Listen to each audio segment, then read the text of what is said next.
আজকে এই এক বস্তা মাটি নিয়ে কোথায় যাচ্ছি বন্ধুরা? আজকে এত ইনডোর প্ল্যান্টকে পটিং করব।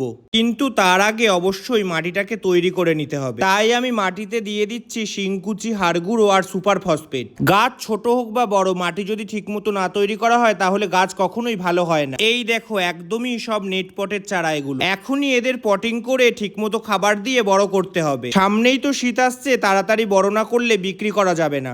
এখানে red Congo, boxer, aglaonema pink এইসব ভ্যারাইটির গাছ রয়েছে। এখনো তো তোমরা এর রং কিছুই বুঝতে পারছো না, শীতকালে রং পাগল করার মতো আসে। দেখো বন্ধুরা, আমি নেটপট থেকে কিন্তু চারাটা তুলে নিয়েছি। তোমরাও যদি কোনোদিন এই নেটপটের চারা লাগাও তাহলে অবশ্যই করে এই নেটপটটা খুলে দেবে, না হলে পরবর্তীতে গাছটা মরে যাওয়ার সম্ভাবনা থাকে। এবারে এই প্লাস্টিক টবে ড্রেনেজ সিস্টেম ভালো করার জন্য কিছু খোলামকুচি দিচ্ছি। এই ড্রেনেজ সিস্টেম ভালো না রাখলে ইনডোর গাছ সব মরে যাবে। এবারে সার মেশানো মাটিটাকে টবে ভরে তার মিডিল করে গাছটাকে লাগাতে হবে, যাতে করে শেকড়টা না ছিঁড়ে যায়। দেখো বন্ধুরা, আমার গাছটা লাগানো হয়ে গেছে। এবার 15 দিন পর থেকে মাসে একবার করে NPK 19-19 দিতে হবে এই গাছগুলোতে।